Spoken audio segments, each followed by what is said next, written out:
അലാ ഹുവല്ലദീ തവസ്സല ബിഹി ആദമു അലൈഹിസ്സലാം വഫ്തഖറ ബികൗനിഹി വാലിദൻ വസ്തആസ ബിഹി നൂഹ് അലൈഹിസ്സലാം ഫനജാ മിനർ റദാ. ഇനി അവിടെ മുതലാണ് നമുക്ക് പറയാനുള്ളത്. അറിയണം, ആദം നബി അലൈഹിസ്സലാത്തു വസ്സലാം തവസ്സുൽ ചെയ്ത് പ്രാർത്ഥിച്ച ഒരാളാണ് പ്രവാചകർ മുഹമ്മദ് മുസ്തഫ സല്ലല്ലാഹു അലൈഹി വസല്ലം. മാത്രമല്ല തിരുനബി സല്ലല്ലാഹു അലൈഹി വസല്ലം തങ്ങളുടെ പിതാവായത് കൊണ്ട് ആദം അലൈഹിസ്സലാത്തു വസ്സലാം അഭിമാനം കൊള്ളുകയും ചെയ്തിട്ടുണ്ട്. ആ തിരുനബി സല്ലല്ലാഹു അലൈഹി വസല്ലമ തങ്ങളെ കൊണ്ട് സഹായ അഭ്യർത്ഥന നടത്തിയപ്പോൾ നൂഹ് നബി അലൈഹിസ്സലാത്തു വസ്സലാം വലിയ അപകടത്തിൽ നിന്ന് രക്ഷപ്പെട്ടിട്ടുണ്ട്. മനസ്സിലായോ? അതാണ് ഇപ്പൊ നമ്മൾ പറഞ്ഞതിന്റെ മൊത്തത്തിലുള്ള അർത്ഥം. ഇനി ഓരോന്നിന്റെ അർത്ഥം പറയും. അലാ ഹുവല്ലദീ തവസ്സല ബിഹി ആദമു അലൈഹിസ്സലാം വഫ്തഖറ ബികൗനിഹി വാലിദൻ വസ്തആസ ബിഹി നൂഹ് അലൈഹിസ്സലാം ഫനജാ മിനർ റദാ. അതിന്റെ അർത്ഥമാണ് ഇതുവരെ നമ്മൾ പറഞ്ഞത്, ഇപ്പം പറഞ്ഞത് മൊത്തത്തിലുള്ള അർത്ഥം. എന്ത്? ആദം നബി അലൈഹിസ്സലാത്തു വസ്സലാം തവസ്സുൽ ചെയ്തുകൊണ്ട് പ്രാർത്ഥിച്ച ഒരാളാണ് ആര്? ഹബീബായ മുഹമ്മദ് മുസ്തഫ. അപ്പോൾ ഹബീബായ തങ്ങളോട് തവസ്സുൽ ചെയ്തുകൊണ്ട് ആദം നബി അലൈഹിസ്സലാത്തു വസ്സലാം ദുആ ചെയ്തിട്ടുണ്ട്. മാത്രമല്ല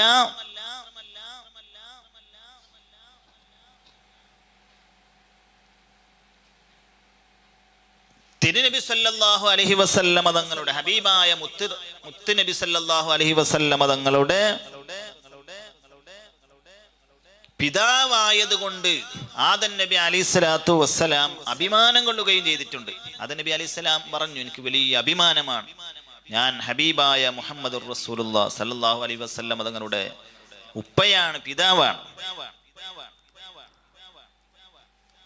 അതേ ഹബീബായ തങ്ങളോട് സഹായ അഭ്യർത്ഥന നടത്തിയപ്പോൾ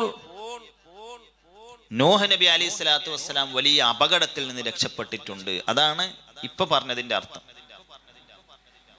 ഇനി ഓരോന്നിന്റെ അർത്ഥം പറയും. അലാ, അറിയണം, ഹുവല്ലദീ, ആ നബി സല്ലല്ലാഹു അലൈഹി വസല്ലമ തങ്ങൾ തവസ്സല ബിഹി,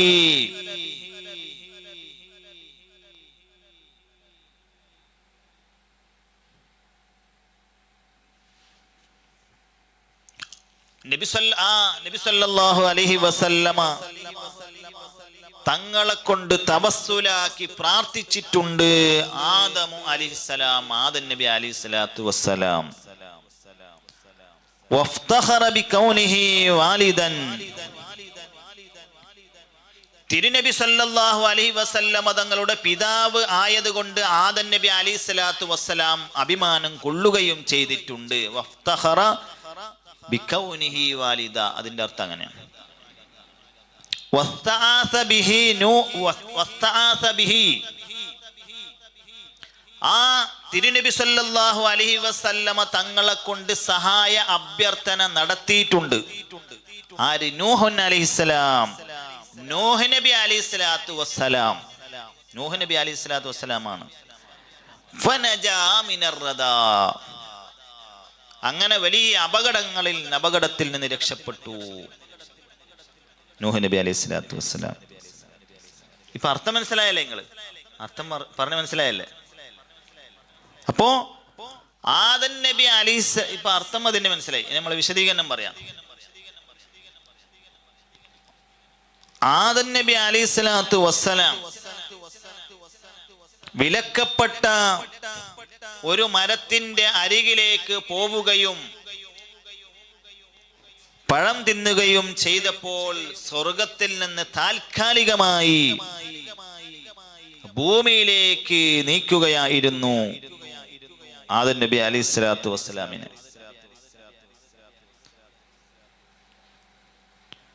ആദം നബി അലൈഹി സ്വലാത്തു വസ്സലാം ഒരുപാട് കാലം കരഞ്ഞുകൊണ്ട് ഇവിടെ കഴിഞ്ഞു. അവസാനം അന്ത്യപ്രവാചകർ സല്ലല്ലാഹു അലൈഹി വസല്ലം തങ്ങളെ തവസ്സുൽ ചെയ്ത് ദുആ ചെയ്തു.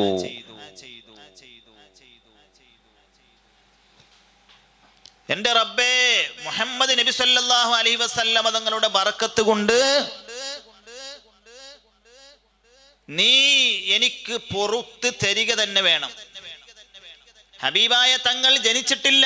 ആദം നബി അലൈഹി സ്വലാത്തു വസ്സലാമിന്റെ ഒരുപാട് വർഷങ്ങൾക്ക് ശേഷമാണല്ലോ ഹബീബായ തങ്ങൾ ജനിക്കുന്നത്. അപ്പൊ ജനിക്കാൻ പോകുന്ന ഹബീബായ തങ്ങളെ തവസ്സുൽ ചെയ്തുകൊണ്ട് ആദം നബി അലൈഹി സ്വലാത്തു വസ്സലാം പ്രാർത്ഥിക്കുകയാണ്, റബ്ബിനോട് ദുആ ചെയ്യാണ്, എന്റെ റബ്ബേ, മുഹമ്മദ് നബി സല്ലല്ലാഹു അലൈഹി വസല്ലം തങ്ങളുടെ ബറക്കത്ത് കൊണ്ട് നീ എനിക്ക് പുറത്ത് തരിക തന്നെ വേണം, പുറത്തു തരണം. അപ്പൊ അല്ലാഹു സുബ്ഹാനഹു തആല ആദം നബി അലൈഹി സ്വലാത്തു വസ്സലാമിനോട് ചോദിച്ചു, ഞാൻ ഈ ഭൗതിക ലോകത്തേക്ക് മുഹമ്മദ് നബി സല്ലല്ലാഹു അലൈഹി വസല്ലം തങ്ങളെ പടച്ചിട്ടില്ലല്ലോ, പിന്നെ എങ്ങനെയാണ് നിങ്ങൾക്ക് മുഹമ്മദ് നബിയെ അറിയുക? ഞാനിവിടെ പഠിച്ചിട്ടില്ലല്ലോ, പിന്നെ നിങ്ങൾക്ക് എങ്ങനെയാണ് അറിഞ്ഞത്? എങ്ങനെയാണ് അറിയുക നിങ്ങൾക്ക്? ഞാൻ പഠിച്ചിട്ടില്ലല്ലോ എന്ന് അള്ളാഹു ആദം നബി അലൈഹി സ്വലാത്തു വസ്സലാമിനോട് അങ്ങോട്ട് ചോദിച്ചപ്പോ ആദം നബി അലൈഹി സ്വലാത്തു വസ്സലാം പറഞ്ഞു, അള്ളാഹുവേ, നീ എന്നെ സൃഷ്ടിച്ച് എന്നിൽ ആത്മാവ് സന്നിവേശിപ്പിച്ചപ്പോൾ ഞാൻ തല ഉയർത്തി ഇങ്ങനെ നോക്കി. എൻ്റെ ആത്മാവ് അല്ലെ, ആദം നബി അലൈഹി സ്വലാത്തു വസ്സലാമിന് അത് കുറച്ച് വിഷയങ്ങളുണ്ട്, സൃഷ്ടിച്ച് അങ്ങനെ ഓരോ കാര്യങ്ങളുണ്ട്. അത് വേണമെങ്കിൽ ഇൻഷാ അല്ലാഹ് നോക്കാം, പറയാം. അങ്ങനെ റൂഹ്, ആത്മാവ് എനിക്ക് ലഭിച്ചപ്പോൾ ഞാനിങ്ങനെ തല ഉയർത്തി നോക്കി. ജീവൻ വന്നല്ലോ. തല ഉയർത്തി നോക്കിയപ്പോൾ അർശിന്റെ തൂണുകളിൽ ലാ ഇലാഹ ഇല്ലല്ലാഹ് മുഹമ്മദുർ റസൂലുള്ളാഹ് എന്ന് എഴുതിയതായി എനിക്ക് കണ്ടു. തല ഉയർത്തിയപ്പോൾ അർശിന്റെ തൂണാണ്, അർശിന്റെ ഫില്ലർ, ആ ഫില്ലറിൽ ലാ ഇലാഹ ഇല്ലല്ലാഹ് മുഹമ്മദുർ റസൂലുള്ളാഹ്. എന്നിട്ട് ആദം നബി അലൈഹി സ്വലാത്തു വസ്സലാം റബ്ബിനോട് പറയാണ്, നിന്റെ പേരിലേക്ക് നീ ചേർത്തി എഴുതിയ പേര് നിനക്ക് ഏറ്റവും ഇഷ്ടപ്പെട്ട ആളുടെ പേരായിരിക്കുമല്ലോ. നിന്നിലേക്ക് ചേർത്തി നിന്റെ പേരോടൊപ്പം പിന്നെ ഒരാളുടെ പേര് എഴുതണമെങ്കിൽ നീ ആ മനുഷ്യനോട് വല്ലാത്ത അടുത്ത ആളായിരിക്കുമല്ലോ, നിന്നോട് അടുത്ത ആളായിരിക്കും, അത്രയും നിന്റെ ഏറ്റവും ഇഷ്ടപ്പെട്ട ആളായിരിക്കുമല്ലോ. അതുകൊണ്ടല്ലേ നിന്റെ പേരിനോട് റബ്ബേ, നിന്റെ പേരിനോടൊപ്പം അദ്ദേഹത്തിന്റെ പേരും നീ ചേർത്ത് എഴുതിയത്. എനിക്ക് ഇഷ്ടപ്പെട്ട ആളായിരിക്കും, നിന്റെ അടുക്കൽ വലിയ സ്ഥാനമാനമുള്ള ആളായിരിക്കും, ഇല്ലെങ്കിൽ എഴുതോ. അങ്ങനെ ഞാൻ മനസ്സിലാക്കി റബ്ബേ, അങ്ങനെ ഞാൻ എന്ത് ചെയ്തു, നിനക്ക് ഇഷ്ടപ്പെട്ട ആള് തവസ്സുൽ ചെയ്ത് ഞാൻ ദുആ ചെയ്തു എന്നുള്ളതാണ്. അങ്ങനെയാണ് ചില കാര്യങ്ങൾ, അങ്ങനെയാണല്ലോ. ഇപ്പൊ ഒരാള് ഒരു കാര്യം, അയാള് എന്താണെങ്കിലും മല മടിഞ്ഞെങ്കിൽ അയാള് അത് അനുവദിച്ചു തരുന്നേ ഇല്ല, ഒന്നും തരുന്നില്ല. അപ്പൊ നമ്മൾ എന്ത് ചെയ്യിപ്പോ? ഇയാളാണെങ്കിൽ തീരെ എത്ര പ്രാവശ്യം പോയി അത് മെയിൻറ്റെയിൻ ചെയ്യുന്നില്ല, അനുവദിച്ചു തരുന്നില്ല. ഇപ്പൊ ആരെ പിടിക്കണം നമ്മൾ? അങ്ങനെ ഇങ്ങനെ സെർച്ച് ചെയ്ത് നമ്മളിങ്ങനെ ചെയ്ത് നോക്കി, പിന്നെ നമ്മൾ ചർച്ച ചെയ്യാണ്, നമുക്ക് ഇന്നയാളെ പിടിച്ചാൽ കാര്യം നടക്കും. കാരണം ഇന്നാള് അയാളുടെ, ആ പ്രസിഡന്റിന്റെ അല്ലെങ്കിൽ പ്രധാനമന്ത്രിയുടെ അല്ലെങ്കിൽ ചീഫ് മിനിസ്റ്റർ അല്ലെങ്കിൽ പ്രൈം മിനിസ്റ്റർ, അയാളെ ബെസ്റ്റ് ഫ്രണ്ട്, അയാൾ അടുത്ത വലം കൈയാണ്, റൈറ്റ് ഹാൻഡ് ആണ്, അയാൾ അടുത്ത ആളാണ്. അയാൾ പറഞ്ഞാൽ ഇയാളെ ഇങ്ങനെ തട്ടൂല, തള്ളിക്കളയൂല, ഉറപ്പായി സ്വീകരിക്കും. കാരണം പറയുന്ന ആള് അയാളാണ്, നമ്മളല്ല, അയാളാണ്. അപ്പൊ അയാള് മുഖേന പോകുമ്പോ സംഭവം സക്സസ് ആവും. അത് നെഗ്ലക്റ്റായി തള്ളൂല. അതെങ്ങനെ അയാൾ സ്വീകരിക്കും? പറയുന്ന ആള് അയാളാണ്. മനസ്സിലായ? ഇത് കാര്യം പറയുമ്പോ ബഹുമാനപ്പെട്ട ഞാൻ മുഹീസുന്ന ഉസ്താദിന്റെ ദർസിൽ ഇങ്ങനെ പഠിക്കുന്ന സമയത്ത് ഉസ്താദിൻ്റെ ക്ലാസ്സിൽ ചെമ്മാട് ഉസ്താദിൻ്റെ ക്ലാസ്സിൽ ഉസ്താദ് പറഞ്ഞു, ഉസ്താദിൻ്റെ ക്ലാസ് എന്നും സുൽത്താനുൽ ഉലമയെ കുറിച്ച് ഉസ്താദ് എപ്പോഴും മദ്ഹ് പറയാറുണ്ട്. ഒരു ഉസ്താദിനെ ഇങ്ങനെ കുറിച്ച് പറഞ്ഞ് ഇതൊരു വിഷയം വരുമ്പോൾ ഉസ്താദിനെ കുറിച്ച് ഇങ്ങനെ നന്നായി പറഞ്ഞു. എന്നിട്ട് പറഞ്ഞു, സുൽത്താനുൽ ഉലമ, ഉലമക്ക് അന്നത്തെ കുറെ വർഷം മുമ്പാണ് കേട്ടോ, DGP ഉസ്താദിനെ കാണാൻ മർക്കസിൽ വന്നു. എന്നിട്ട് ഉസ്താദിനോട് പറഞ്ഞത്രേ, അദ്ദേഹത്തിന്റെ മകനിക്ക് ഒരു മെഡിക്കൽ കോളേജ് സീറ്റിന് വേണ്ടി, സീറ്റെല്ലാം കഴിഞ്ഞു, എങ്ങനെ നോക്കിയാലും അഡ്മിഷൻ ലഭിക്കുന്നില്ല. അപ്പോ ഉസ്താദിനോട് അദ്ദേഹം വന്ന് പറയാണ്, എൻ്റെ മകനിക്ക് നിങ്ങൾ സീറ്റ് വാങ്ങിത്തരണം. ഉസ്താദ് പറഞ്ഞ് നടക്കും, ഉറപ്പാണ്, അത് അയാൾക്കറിയും. അപ്പൊ ഉസ്താദ് പറഞ്ഞു, മൊഹീസുൻ ഉസ്താദ് നമ്മളോട് പറയാണ്. അപ്പോൾ AP ഉസ്താദ് DGPനോട് പറഞ്ഞു, അത് ഞാൻ വാങ്ങിത്തരാം, പക്ഷെ ഉസ്താദിൻ്റെ കുറച്ച് കാര്യങ്ങൾ അദ്ദേഹത്തോട് പറഞ്ഞു. ഉസ്താദിൻ്റെ കാര്യം ഉസ്താദിൻ്റെ സ്വന്തം കാര്യമല്ല, നമ്മുടെ സംഘടനാപരമായ കുറേ വിഷയങ്ങളും അതുമായി DGP അല്ല, പോലീസിൻ്റെ ഏറ്റവും ഉയർന്ന സ്ഥാനത്ത് ഇരിക്കുന്ന ആളാണ്. അങ്ങനെയുള്ള ബാക്കി കാര്യങ്ങളെല്ലാം അദ്ദേഹത്തോടൊപ്പം അദ്ദേഹത്തോട് ചെയ്യാൻ പറഞ്ഞു. അപ്പം അയാൾ പറഞ്ഞു, അതെല്ലാം ഞാൻ ക്ലിയർ ആക്കി തരാമെന്ന് പറഞ്ഞു. ഒരു പ്രശ്നമില്ല, ഇത് തട്ടിപ്പിൽ ക്ലിയർ ആക്കുന്ന കാര്യമല്ല, ന്യായത്തിലാണ് ഉസ്താദ് പറഞ്ഞത്. ന്യായത്തിൽ ഉസ്താദ് അദ്ദേഹത്തിന് സംസാരിക്കാണ്, നമുക്കത് കിട്ടേണ്ട ഇത് സാധനമാണ്. അതുകൊണ്ട് ഉസ്താദ് രൂപത്തിൽ പറയണം. അപ്പം അയാൾ പറഞ്ഞേ, അതൊന്നും ഇന്ന് തന്നെ അത് ക്ലിയർ ആക്കി തരും, ഇന്ന് തന്നെ ക്ലിയർ ആക്കി തരും. അപ്പോൾ അത് അദ്ദേഹത്തിന് ആ സമയത്താണ് ഈ കാര്യങ്ങളൊക്കെ അറിയുന്നത്. ഉസ്താദ് ശരിക്കും മനസ്സിലാക്കി കൊടുത്ത്. അപ്പോൾ ഉസ്താദ് പറഞ്ഞ കാര്യം അത് വൈകുന്നേരം ആകുമ്പോഴേക്കും അയാൾ ക്ലിയറായി. ഉസ്താദ് അദ്ദേഹത്തിൻ്റെ മകനിക്ക് സീറ്റ് വാങ്ങിക്കൊടുത്തു എന്നുള്ളതാണ്.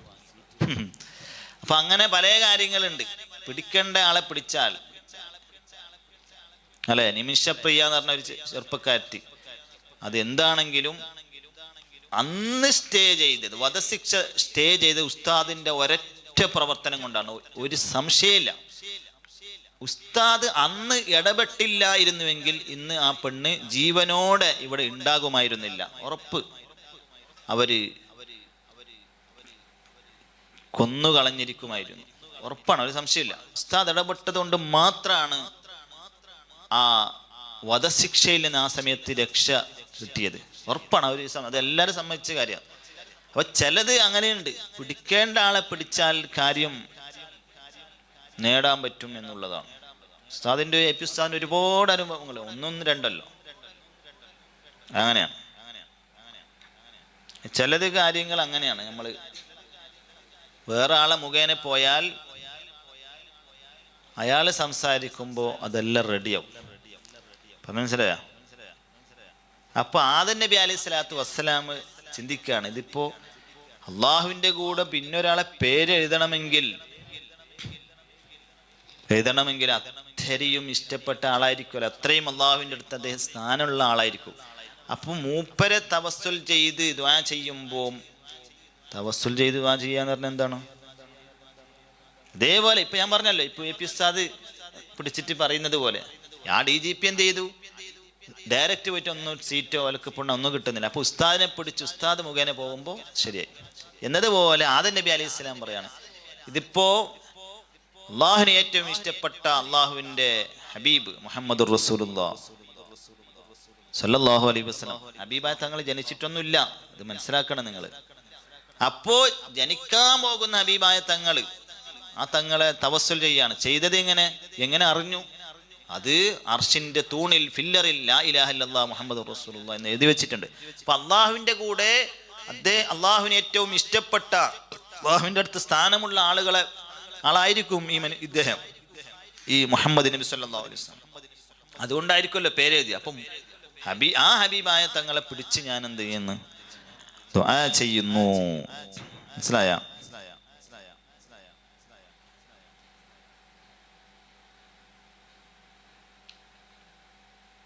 അങ്ങനെയാണ് ദുആ ചെയ്തത്. അപ്പോ ഹബീബായ തങ്ങള് ആദം നബിക്ക് പുറത്തു കൊടുക്കണം എന്ന് പറഞ്ഞാല് അത് റബ്ബ് തടയൂല. അങ്ങനെയാണ് അല്ലേ? നമ്മൾ ഇഷ്ടപ്പെട്ട ഒരാൾ എന്തെങ്കിലും ഒന്ന് ചെയ്തു കൊടുക്കണം, സീറ്റ് കൊടുക്കണം, അല്ലെങ്കിൽ അയാൾക്കൊന്ന് സഹായിക്കണം എന്ന് പറഞ്ഞാൽ നമ്മളെങ്ങനെ സഹായിക്കുമല്ലോ. കാരണം അയാൾ പറഞ്ഞിട്ട് നമ്മൾ സ്വീകരിച്ചില്ലെങ്കിൽ നമ്മളൊരു ധിക്കാരിയായി മാറും.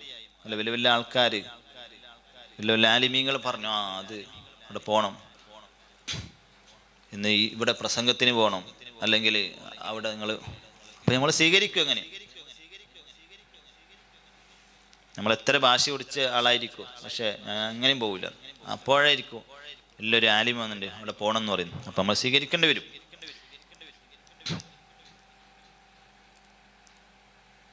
അപ്പോ അല്ലാഹു സുബ്ഹാനഹു വ തആല പറഞ്ഞു, ഓ ആദം,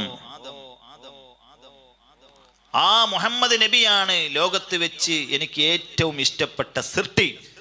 ഞാൻ സൃഷ്ടിച്ച കൂട്ടത്തിൽ എനിക്ക് ഏറ്റവും ഇഷ്ടപ്പെട്ട വ്യക്തി ആ മനുഷ്യനാണ്, ആ ഹബീബായ മുഹമ്മദ് റസൂലുള്ളാഹി സ്വല്ലല്ലാഹു അലൈഹി വസല്ലം. അതുകൊണ്ട് ആ ഹബീബായ മുഹമ്മദ് നബി സല്ലല്ലാഹു അലൈഹി വസല്ലം തങ്ങളുടെ ഹക്ക് കൊണ്ട് നീ ചോദിച്ചതിനാൽ ഞാൻ നിനക്ക് പുറത്തു തന്നിരിക്കുന്നു ആദമേ. എന്നിട്ട് പറഞ്ഞു, മുഹമ്മദ് ഇല്ലായിരുന്നുവെങ്കിൽ സല്ലല്ലാഹു അലൈഹി വസല്ലം ഞാൻ നിന്നെ തന്നെ പടക്കില്ലായിരുന്നു. ഇമാം ഹാക്കിം, ഇമാം ബൈഹഖി ഇവരെല്ലാം റിപ്പോർട്ട് ചെയ്ത ഹദീസാണ്. ഇത് വെറുതെ പറയല്ല. ആദം നബി അലൈഹി സ്വലാത്തു വസ്സലാമിനെയും ശേഷമുള്ള അമ്പിയാക്കളെയും സാലിഹീങ്ങളെയും ഈ ആകാശ ഭൂമിയെയും സർവ സൃഷ്ടിജാലങ്ങളെയും സൃഷ്ടിക്കാൻ കാരണം മുത്തുനബി സല്ലല്ലാഹു അലൈഹി വസല്ലമ തങ്ങളാണ്.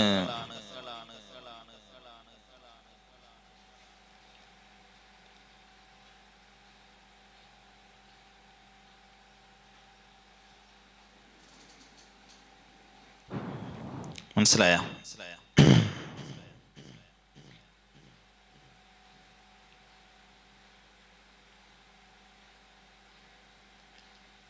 മുത്തുനബി സല്ലല്ലാഹു അലൈഹി വസല്ലം തങ്ങളെ നാം ശരിക്കും മനസ്സിലാക്കണം. നമ്മൾ ശരിക്കും മനസ്സിലാക്കിയാൽ നമ്മൾ അമ്പരന്ന് പോകും. പടച്ച റബ്ബിന് അവിടത്തോടുള്ള ബന്ധം അത്ര ദൃഢമാണ്.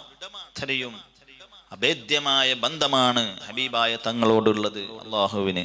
അല്ലെ, ഇസ്രാ മിഅ്റാജിന്റെ വേളയിൽ ഒന്നാം ആകാശത്ത് വെച്ച് മുഹമ്മദ് മുസ്തഫ സല്ലല്ലാഹു അലൈഹി വസല്ലം തങ്ങൾ ആദം നബിയെ കണ്ടു. അഭിമാനത്തോടെ ആദം നബി അലൈഹി സ്വലാത്തു വസ്സലാം പറഞ്ഞു, മർഹബൻ ബിൻ നബിയ്യി സ്വാലിഹ് വൽ ഇബ്നി സ്വാലിഹ്. എന്റെ നല്ല പ്രവാചകൻ സല്ലല്ലാഹു അലൈഹി വസല്ലമ തങ്ങൾക്ക് സ്വാഗതം, എന്റെ നല്ല മകന് സ്വാഗതം. ആദം നബി അലൈഹി സ്വലാത്തു വസ്സലാം അഭിമാനം കൊണ്ടവരാണ്. മനസ്സിലായ? നബി സല്ലല്ലാഹു അലൈഹി വസല്ലം തങ്ങൾ കൊണ്ട് സയ്യിദുനാ മുഹമ്മദ് റസൂലുള്ളാഹി സല്ലല്ലാഹു അലൈഹി വസല്ലം തങ്ങൾ പറയുന്നുണ്ട്, അന അബുൽ അർവാഹി വ ആദമു അബുൽ അജ്സാദ്. ഞാൻ ആത്മാക്കളുടെ പിതാവും ആദം നബി അലൈഹി സ്വലാത്തു വസ്സലാം ഭൗതിക ശരീരങ്ങളുടെ പിതാവുമാണ് എന്ന് മുഹമ്മദ് റസൂലുള്ളാഹി സല്ലല്ലാഹു അലൈഹി വസല്ലം തങ്ങൾ പറയാണ്. ഒരു കവി പാടിയിട്ടുണ്ട്, ആദം നബി അലൈഹി സ്വലാത്തു വസ്സലാം അബുൽ ബഷറാണെന്ന് നമ്മൾ സമ്മതിക്കാം, പക്ഷേ മുത്തുനബി സല്ലല്ലാഹു അലൈഹി വസല്ലം തങ്ങൾ ജദ്ദുൽ ബഷറാണെന്ന്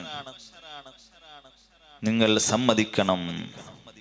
അഥവാ ആദം നബി അലൈഹി സ്വലാത്തു വസ്സലാം മനുഷ്യ പിതാവ് ആണെങ്കിൽ മുത്തുനബി സല്ലല്ലാഹു അലൈഹി വസല്ലം തങ്ങൾ മനുഷ്യരുടെ ഉപ്പാപ്പയാണെന്ന് സമ്മതിക്കണം. ഒരു കവി പറഞ്ഞതാണ്. നൂഹ് നബി അലൈഹി സ്വലാത്തു വസ്സലാം സഹായം തേടി എന്ന് പറഞ്ഞല്ലോ. അപ്പോ നൂഹ് നബി അലൈഹി സ്വലാത്തു വസ്സലാം മുത്തുനബി സല്ലല്ലാഹു അലൈഹി വസല്ലം തങ്ങളോട് സഹായം തേടിയപ്പോൾ അള്ളാഹു രക്ഷ നൽകി.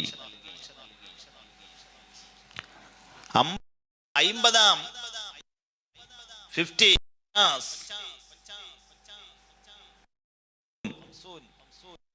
50-ാമത്തെ വയസ്സിലാണ് നൂഹ് നബി അലൈഹിസ്സലാത്തു വസ്സലാമിനെ അള്ളാഹു പ്രവാചകനായി നിയോഗിച്ചത്. നീണ്ട 950 വർഷക്കാലം തന്റെ ജനതയെ ഇസ്ലാമിലേക്ക്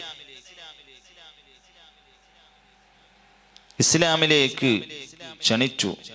പക്ഷെ അവര് സ്വീകരിച്ചില്ല. എന്താ വീഡിയോ അങ്ങനെ വീഡിയോ കളിക്കുന്നുണ്ടല്ലോ, ശരിയായ?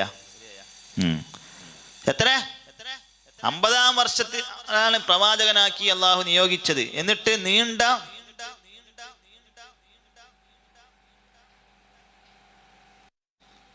950 വർഷക്കാലം തന്റെ ജനതയെ ഇസ്ലാമിലേക്ക് ക്ഷണിച്ചു.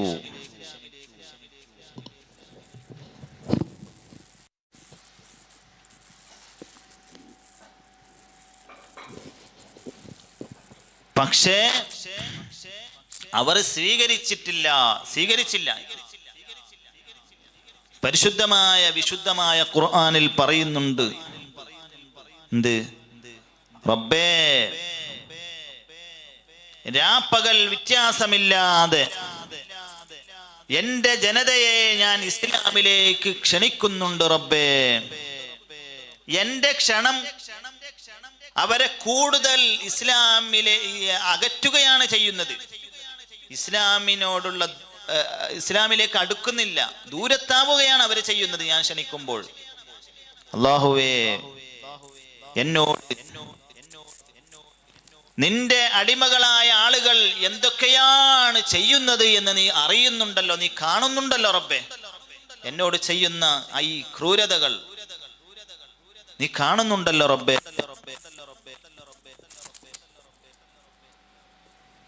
എന്നിട്ട് പറയാണ്, നിന്റെ അടിമകളെ കൊണ്ട് നിനക്കെന്തെങ്കിലും ആവശ്യമുണ്ടെങ്കിൽ നീ അവരെ സന്മാർഗത്തിന്റെ വെളിച്ചത്തേക്ക് നീ കൊണ്ടുവരണം. അതല്ല, നിനക്ക് അങ്ങനെ ഉദ്ദേശമില്ലെങ്കിൽ എനിക്ക് നീ ക്ഷമ നൽകണം. ഞാൻ എത്രയാണ് റബ്ബെ അവരെ ക്ഷണിക്കുന്നത്, എത്രയാണ് അവരുടെ പിന്നിൽ പോയി അവരെ ഇസ്ലാമിലേക്ക് ക്ഷണിക്കുന്നത്. അവര് ചെവി കൊള്ളുന്നില്ല, എന്നെ ചീത്ത പറയാണ്, എന്നെ ആക്രമിക്കുകയാണ്, എന്റെ വാക്കിന് വില കൽപ്പിക്കുന്നില്ല. അല്ലാഹുവേ, എനിക്ക് നീ ക്ഷമ നൽകണം. നീ വിധികർത്താക്കളിൽ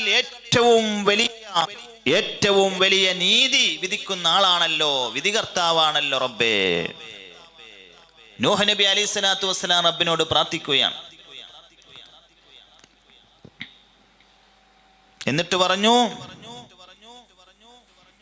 ഈ വിശ്വസിച്ച ഈ കുറഞ്ഞ ആളുകളല്ലാതെ ഇനി വേറെ ആരും ഇസ്ലാം സ്വീകരിക്കില്ല റബ്ബേ. നിന്റെ ജനതയിൽ നിന്ന് ഒരാളും ഇനി വിശ്വസിക്കൂല. അതുകൊണ്ട്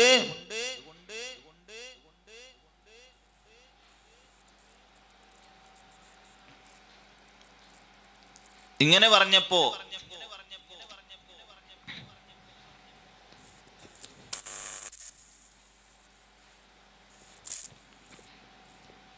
നൂഹ് നബി അലൈഹിസ്സലാത്തു വസ്സലാമിനോട് അള്ളാഹു അറിയിക്കുകയാണ്, ഓ നൂഹേ, അവര് ചെയ്യുന്ന പ്രവർത്തനങ്ങൾ കൊണ്ട്, അവരുടെ ഈ പ്രവർത്തനം നിങ്ങൾ കാണുന്നുണ്ടല്ലോ, അതുകൊണ്ട് നിങ്ങൾ ദുഃഖിക്കേണ്ടതില്ല.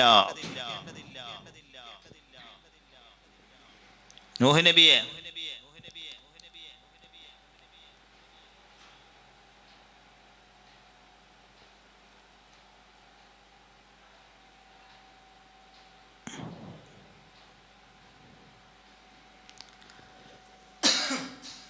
നൂഹ് നബി അലൈഹിസ്സലാത്തു വസ്സലാമിനോട് പറയാണ്, നൂഹ് നബിയെ, നിങ്ങൾ പ്രയാസപ്പെടേണ്ടതില്ല, ദുഃഖിക്കേണ്ടതില്ല. ഇപ്പൊ കുറച്ചാൾക്കാർ വിശ്വസിച്ചല്ലോ, ഇനി അവരല്ലാതെ വേറെ ആരും ഇസ്ലാമിലേക്ക് അള്ളാഹു നൂഹ് നബി അലൈഹിസ്സലാത്തു വസ്സലാമിനോട് പറയാണ്, ഇപ്പൊ വിശ്വസിച്ച കുറച്ച് ആൾക്കാരില്ല, ഇനി ഒരാളും ആ ജനതയിൽ നിന്ന് ഇസ്ലാമിലേക്ക് വരൂല. അതുകൊണ്ട് നിങ്ങൾ വിഷമിക്കണ്ട നൂഹ് നബിയെ, ദുഃഖിക്കേണ്ടതില്ല. 950 വർഷം ഇസ്ലാമിലേക്ക് ക്ഷണിച്ചല്ലോ, കുറച്ച് ആൾക്കാരല്ല വന്നത്, ഇനി ആരും വരൂല. അതുകൊണ്ട് നിങ്ങൾ വിഷമിക്കേണ്ടതില്ല. അപ്പോ എൻ്റെ ജനത എൻ്റെ റബ്ബിൽ വിശ്വസിക്കില്ല എന്ന് നൂഹ് നബി അലൈഹി സ്വലാത്തു വസ്സലാമിന് മനസ്സിലായപ്പോ നൂഹ് നബി അലൈഹി സ്വലാത്തു വസ്സലാം അവർക്കെതിരെ ദുആ ചെയ്തു. അള്ളാഹു ആ പ്രാർത്ഥന ദുആ സ്വീകരിക്കുകയും ചെയ്തു. അള്ളാഹു ഒരു കപ്പൽ നിർമ്മിക്കാൻ നൂഹ് നബി അലൈഹി സ്വലാത്തു വസ്സലാമിനോട് കൽപ്പിക്കുകയും ജിബ്രീൽ അലൈഹി സ്വലാത്തു വസ്സലാമിനെ പറഞ്ഞയച്ച് കപ്പൽ നിർമ്മിക്കേണ്ട രൂപം കാണിച്ചു കൊടുക്കുകയും അവസാനം കപ്പൽ നിർമ്മിച്ച് നൂഹ് നബി അലൈഹി സ്വലാത്തു വസ്സലാം വിശ്വാസികളെയും അതുപോലെ പിന്നെ ഓരോ ജീവിവർഗങ്ങളിൽ നിന്ന് ഓരോന്നിനെയും കൂട്ടി, ഒരാണിനെയും ഒരു പെണ്ണിനെയും അങ്ങനെ കൂട്ടി കപ്പലിൽ ഓരോ ജീവി ഉണ്ടാവുമല്ലോ, അതിന് ആണ് പെണ്ണ് അങ്ങനെ കൂട്ടി എന്ത് ചെയ്തു? ആ കപ്പലിൽ കയറ്റി. വിശ്വാസികളുടെ എണ്ണം ഈ 950 വർഷം പ്രബോധനം ചെയ്ത് ആ വിശ്വാസികളുടെ എണ്ണം 4 എന്നുള്ള ഒരു അഭിപ്രായമുണ്ട്.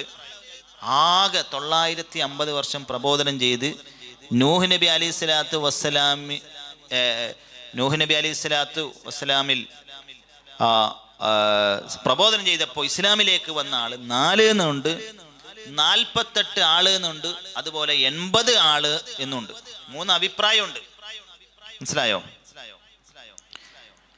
അങ്ങനെ അല്ലാഹു സുബ്ഹാനഹു വ തആല ശക്തമായ മഴ അവിടെ വർഷിപ്പിച്ചു. മഴ വന്ന് പർവ്വതത്തിന്റെ മുകളിൽ വരെ വെള്ളം ഇങ്ങനെ കുന്നുകൂടി. പർവ്വതങ്ങളൊക്കെ വെള്ളത്തിൽ മുങ്ങി. സുബ്ഹാനല്ലാഹ്. വെള്ളപ്പൊക്കം കൊണ്ട് അവിശ്വാസികൾ ചത്തൊടുങ്ങി. 6 മാസക്കാലം ആ കപ്പൽ കാണാതെ 6 മാസക്കാലം ആ കപ്പൽ കര കാണാതെ ആ വെള്ളത്തിൽ ഇങ്ങനെ കറങ്ങിയത്. അവസാനമാണ് ജൂദി പർവ്വതത്തിലാണ് നൂഹ് നബി അലൈഹി സ്വലാത്തു വസ്സലാമും ജനതയും ഇറങ്ങിയത്. അല്ലേ? ശത്രുക്കളെ കൊണ്ട് സഹിക്കാൻ കഴിയാതെ വന്നപ്പോ നൂഹ് നബി അലൈഹി സ്വലാത്തു വസ്സലാം പ്രാർത്ഥിച്ചു, അല്ലാഹുമ്മ